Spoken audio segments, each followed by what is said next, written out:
Hello. I'm not sure who the redhead is there, but I'm Alex von Krogh, head of global insights at WIT Media. And today I wanted to talk to you a little bit about in the messy world we're in today with a diversity of streaming services out there, the difficulty for consumers in understanding what to watch, for platforms in recommending what to watch, how you can use data to how platforms can use data to help make better personalization and recommendations to consumers and keep them on their platform. So I'm going to start by telling you a little bit about WIT Media. WIP is fundamentally a data-driven company. We're built from 3 different businesses. One is a SaaS software platform that allows companies to understand licensing, financial operations decisions, content planning, and helping studios and platforms. We ingest their data, we help them organize it on their side and really track the performance of their content, figure out royalties, and really streamline those back-end operations. Then we have CVM Insights, which is our data and insights products that fundamentally helps the entertainment industry understand viewership, understand engagement, and use that to make decisions that I'll talk about today.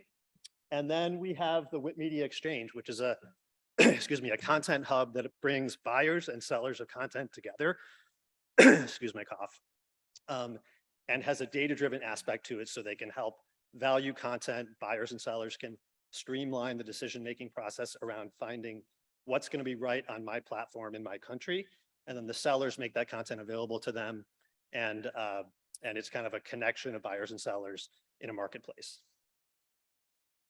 So at WIP, since we're all about data, I wanted to tell you about the 4 data sets that we employ. I'm going to start in the upper left-hand corner and kind of work my way around clockwise. We have something called the TVDB, which is a metadata platform that's crowdsourced that allows us to understand a full, complete picture of metadata around titles globally. We've got hundreds of thousands of titles, 330,000 movie titles, 130,000 TV titles. We operate this and we take that data, we license that data separately, but we also feed it into our TV Time app. TV Time is a consumer product. We'll talk a lot about that later. That fundamentally people use, this is what people use to discover content, indicate that they watch content, engage with that content, which brings us a lot of really rich information that we'll go through today. We also have streaming availability data, which we have a partnership with a company called BB in South America. They provide us with that data. It also feeds into TV Time, and that's really the fundamental picture of what's on what platform in what country, and allows our consumers of the app to find content, which is really one of the key utilities of the app. And then we have a data set called the demand score. And the demand score takes the TV Time data that we ingest, everything that people are watching, and uses that to build modeled out predictions of how a piece of content performs in a given country on a given platform. And that's what fuels our content WIT Media Exchange. We won't cover that today, but it's something we launched last year and really is picking up traction in the marketplace. I'd be happy to talk to you about that afterwards.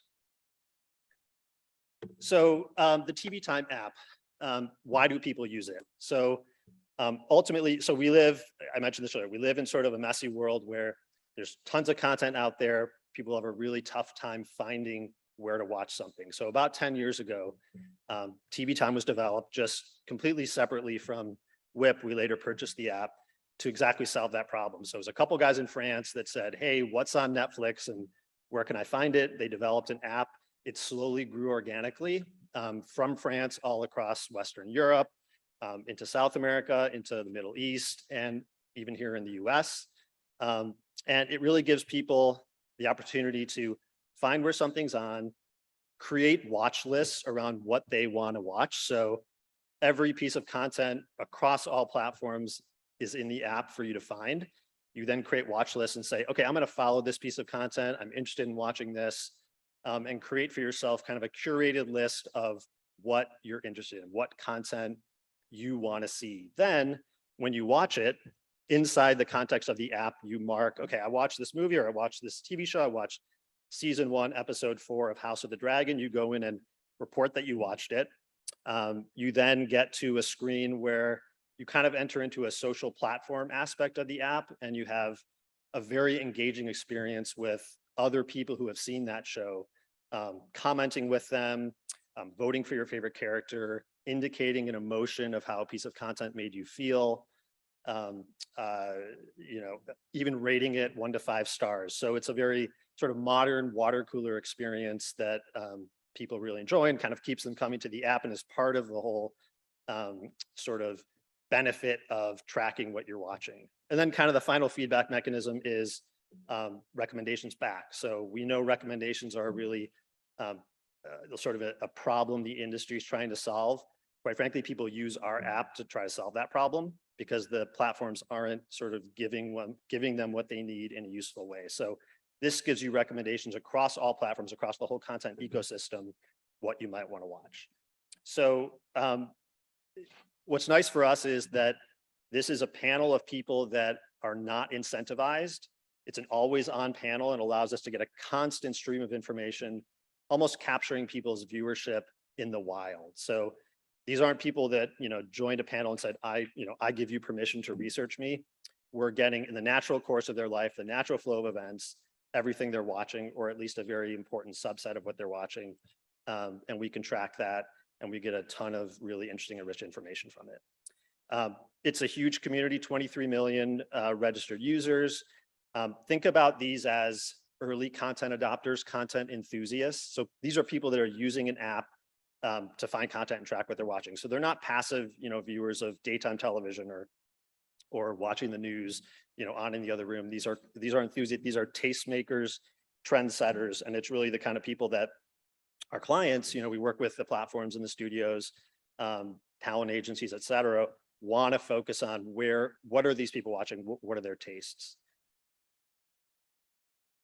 So wanted to create some kind of a visual to illustrate, you know, the idea that we are living in a more diversified content place. You know, we used to, 2 years ago, or, you know, going all the way like 3 years ago that we did for this chart, we had a world that was, at least in the streaming space, really dominated by one provider, Netflix. So what we did was, okay, so looking at how that viewership changed over time from the perspective of share of views. So, you know, back in January 2020, almost 3/4 of the share of views were coming from Netflix. There were only a couple other, you know, 2 or 3 other providers. I think Apple had just launched, Disney had just launched, so they were kind of getting their feet wet. But it was pretty much all Netflix. Slowly over the course of the last couple of years, HBO Max launched, CBS All Access rebranded as Paramount Plus. And you can see visually here how that has tracked over time and how basically Netflix is steadily declining in their share. I think between almost 3 years ago and today, it's been cut in half. That's being, you know, they're being displaced by HBO Max, or being displaced by Paramount Plus, which is really, they launched pretty well, launched originals, and has really solidified their place in the industry. We see Hulu, which is the green line, doing really well lately with Only Murders in the Building and The Orville and other sort of hits that they have. You know, you can see Apple. I won't go through everything, but you can see Disney is the light blue, and the huge string of hits they had with The Mandalorian season 2, followed by WandaVision and Falcon and Loki, and then even the one with Jeremy Renner afterwards. So anyway, a huge shift. So we're in kind of a new environment here, and it's not brand new today. It's been obviously kind of shifting slowly over time, but what do? Another data point to kind of prove that out is we do surveys occasionally of our TV time users, and we ask them, if you could only keep one service, what would it be? We asked that last year. We asked that again this past summer, a year later.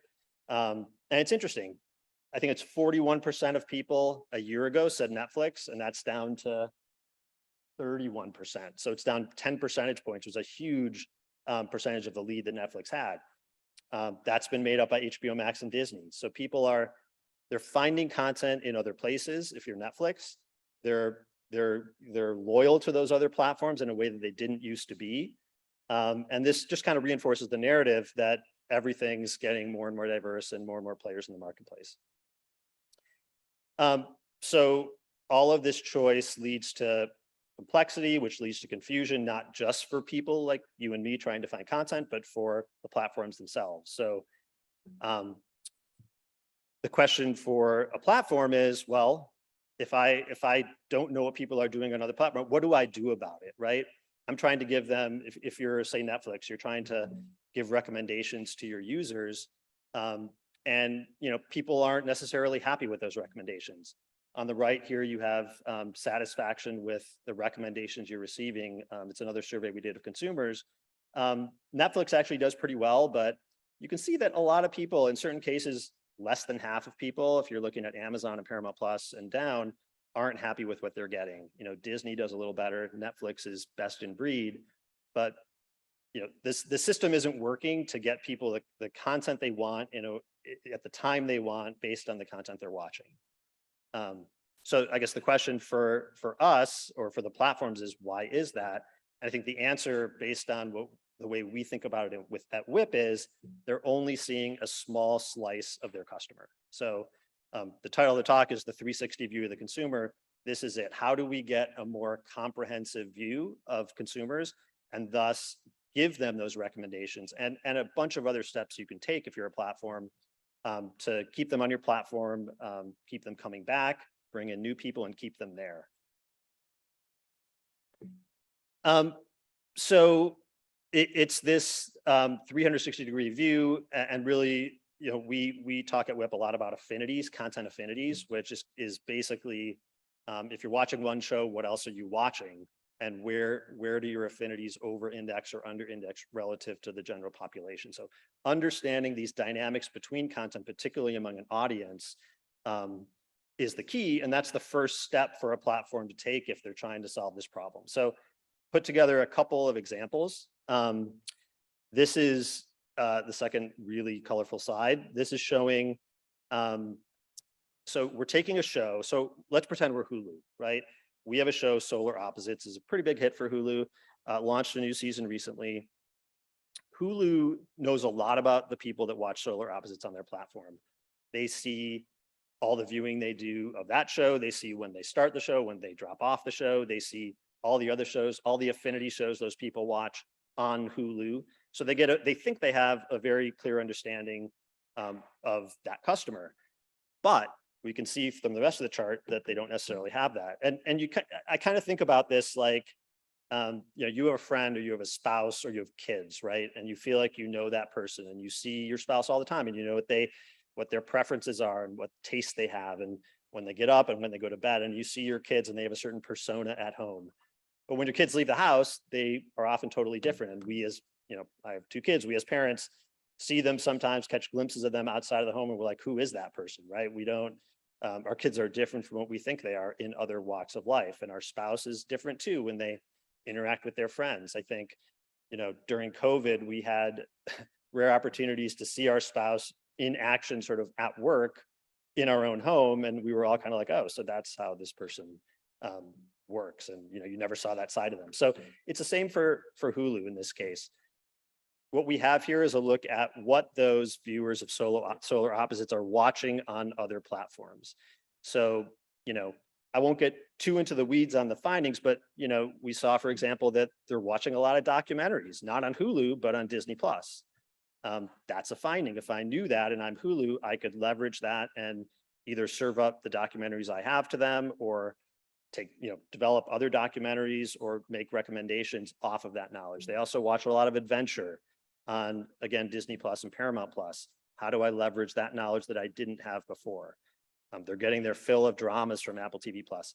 So they have a different DNA depending on where they are, and understanding that full DNA, if you're Hulu or if you're the platform, is really important in thinking about the recommendations you can make to your customer when they're on your platform.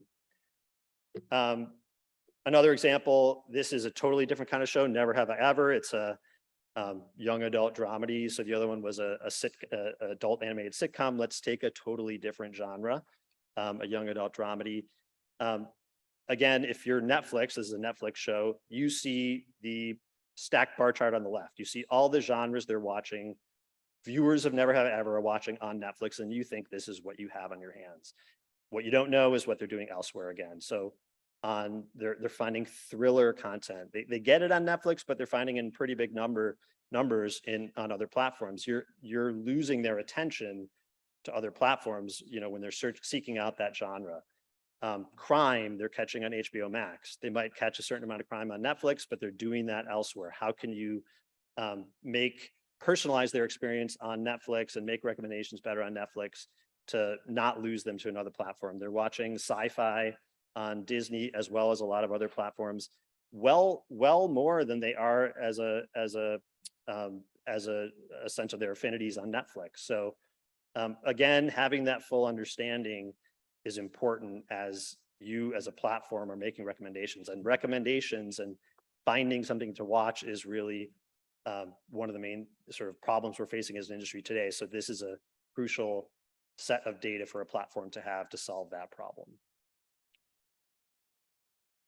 So that's an example of if you are a platform and you have a customer seeing what they're doing elsewhere. You can leverage affinity in a ton of different ways. One of the other main ones that we look at is if you're a platform and you have a hit, you have what you think to be a hit coming onto your platform, how do you leverage what you can understand about those people that are likely to watch this new show, leverage that to make their experience when they come in and watch it, which is the really crucial time. You've got someone coming in and they're watching the first episode of a piece of content they really want to watch. How do you sort of personalize that experience and make the appropriate recommendations for what they might want to watch next, without knowing, if you're Paramount Plus, you don't necessarily know who these people are yet, right? Our data can help you identify who they are, because as I mentioned earlier, people are indicating in the app, I want to watch Tulsa King. So we know we can see the followers of that show before it comes out, and we can learn a lot about those people that the platform can then leverage. So Paramount Plus is Tulsa King. It's coming out in November, I believe. We ran through the WIP data a ranker of the most anticipated series for the rest of this year. And Tulsa King was pretty high on the list. It was in the top 12, which is really good. There's so many shows coming out. 12, being in the top 10, top 12 is really good. So we look at that and we said, okay, that's great. It's in the top 12, but actually, if you look at the release dates of shows coming out, Tulsa King's not coming out for a couple of months. Some of these are coming out really soon. So you would expect their buildup of anticipation and followers to be higher. So let's see how Tulsa King ranks as, in terms of where the audience, the intended audience is at relative to where other shows were at that point in time pre-release. If that makes sense. So we charted out here a bunch of the streaming shows that were on the previous slide that are coming out soon. A couple of them have come out already, to see where Tulsa King sits. And you can see Willow at Disney Plus is obviously, it's got previous IP, it's on Disney Plus. There's a lot of anticipation for their shows. They do a ton of marketing. But let's look at compared to other, key Netflix shows coming out, like The Cabinet of Curiosities, the Guillermo del Toro title, The Midnight Club, The Peripheral on Amazon Prime just got a major bump, as you can see, based on a trailer that dropped. But Tulsa King, which is earlier in its cycle, is actually outpacing all of those. So Tulsa King also recently dropped a trailer, I think a couple of weeks ago, so it got a bump, and it's outpacing all of those. So for Paramount Plus, you look at this and you say, okay, I really might have something big on my hands as far as what's coming this fall season. And I put 1883 on the chart as well, because it was a big hit for Paramount Plus previously. And so they obviously, are focused on that show as a real positive for them. They can see that Tulsa King is tracking even ahead of that at this point in its life cycle. So then the question for them is, okay, we got what we think is going to be a hit. How do we sort of pave the way for when that show drops to really leverage the audience for that show as much as we can, whether it's new audience coming in that doesn't have Paramount Plus today. Maybe this is an acquisition title. They view this as an acquisition title. More likely, they probably view it as retention because it fits really well into some of the other shows on their platform that were created by the same creator. I think it was Mayor of Kingstown, and even 1883 is the same creator. So, but how do they leverage that? They know they have some, really good content to pair with Tulsa King, but is there stuff they don't know about that affinity data can help them with? So what we did was we looked at the people following Tulsa King before it's coming out, and what else are they watching today? In this case, only on Paramount Plus, because again, Paramount Plus is sort of prepping the nest for this title. And do we see any surprises? Is there stuff there that as a platform you wouldn't have known, right? So I mentioned Mayor of Kingstown in 1883. Those are perhaps not surprising. It's the same creator. The Offer, I think, is a mob sort of not docudrama, not a documentary, but a docudrama. So it's kind of in the same vein. I think Tulsa King also has a mob Sylvester Stallone aspect to it. But we also have stuff like 68 Whiskey, which is a dark comedy. We have Blood and Treasure, which is an adventure series. We have The Stand, which is it's over, but it's a post-apocalyptic fantasy miniseries based off of the Stephen King book. So these are titles that perhaps Paramount Plus should, put in front of a user after they watch Tulsa King, or when they're in the middle of watching Tulsa King, place next to it, sort of on the rails, do what they can to give people what they want based on this kind of data that we have right off the bat when they're getting this audience, which is the critical time for them. When you're just getting someone in, you have only one chance to make a first impression. It's important to note that this type of information, this affinity information, does vary by country. So you don't want to just look at the US and assume that the rest of the world operates the same way. We looked at a few other countries, Poland, UK, and Canada, which all have kind of different consumption patterns. And you get a few of the same titles, but the interesting part is where you get different ones. And these are even Star Trek, Strange New Worlds, Evil, Coyote, you do see The Stand again, but some of these are even different from what we saw in the US. So Poland looks like a pretty unique market, and you might want to curate that experience for the new viewer of Tulsa King very differently, or at least somewhat differently from what you do in the US or the UK or Canada. So that's, you can do a ton of really interesting work at the country level, but just wanted to give you a quick view of what that looks like.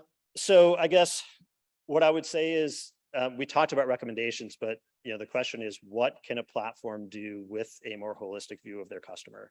What actions can they take to leverage that information? One, which we covered, is improved personalization of content, whether it's the rail position of a title, doing hand curation of lists that might go next to that title. And we have clients that use our data to do that. Or just making sort of standard recommendations and feeding into the algorithm that does that. That's one key way to leverage it. Then, if let's say you don't have the content that you feel you can leverage in that situation, think about acquisition, think about development strategy based on, again, understanding this comprehensive view. So if you take, some of like the Paramount Plus example was really like a short-term, what can I do because I'm really understanding this audience right before it comes out. But maybe you take a longer term view and look at your customer base as a whole on your platform and seeing what they're watching elsewhere, and fine tune acquisition and development. It also has impacts for your marketing strategy. If you think about affinity segments and if you think about the most valuable segments of your own users to yourself, how do you market to them? Maybe you can take that affinity information of what they're watching elsewhere and market your service, right? Whatever it is, Hulu, to people that are also looking at those shows, and you're sort of finding your audience there where you otherwise didn't know you were going to find them. So I think it has marketing implications that can have implications for growth of your subscriber base, but also retention. And then there's the idea of your overall content licensing strategy. So let's say you have a show that isn't performing well on your platform. You might think, okay, let's take it off the platform or not give it another season or whatever, not surface it in the same way. And maybe not give it another chance. But what if it's not doing that well, but it has some really interesting affinities to stuff off platform that you think you can leverage and bring that viewership up? You feel like, okay, I'm just not capturing the viewership I could otherwise capture, but if I had only known about these affinities, off platform for my viewers, I could do that in a more effective way. So, coming up with that strategy at the title level, on what to be promoting on the platform, your overall strategy on licensing, I think is another area that's sort of fertile for this information. And then probably, at a very macro level, a high, bird's eye view is partnerships. So partnerships and bundling. If you know that, people that viewers of your platform, if you're, let's say, Paramount Plus, and viewers of your platform have a general high affinity to stuff on Apple TV Plus, let's say, you might say, okay, let's go talk to Apple TV Plus, strike some kind of a partnership. And the whole is great. Not that you're going to acquire one another, but if you can get your content paired in some way, maybe it's a bundle, some kind of strategy like that, you can leverage that affinity. Or even if you're, let's say you're Paramount and you've got Paramount Plus and you have Showtime, it's a really good way of understanding if the people on your Paramount Plus service are also watching Showtime, and if you should bundle that, right? We just saw that bundle happen. It's this kind of information that, maybe you bundle it, maybe you just bring Showtime over to your platform. It's this kind of information that can help you make those decisions. So there's sort of a longer term, high level sort of takeaway there too of actions that a platform could take. So I think, in summary, we just it's kind of just the tip of the iceberg here, but our WIP Media's affinity data is, I think, some of the richest data we have in terms of value in filling a hole in the industry where our current clients today aren't getting that data from other sources. And it's that 360 view, especially with respect to affinity, that we wanted to tell sort of talking to clients about it, and want to just present that to this group, because I think you guys are in a position where you may not be a platform, you might be working closely with the platforms, and this can have an impact on your business and how you work with them or partner with them in bringing this data to bear. So I hope that's interesting. I think I have a couple minutes, happy to answer any questions, or we'll go to lunch perhaps, I don't know.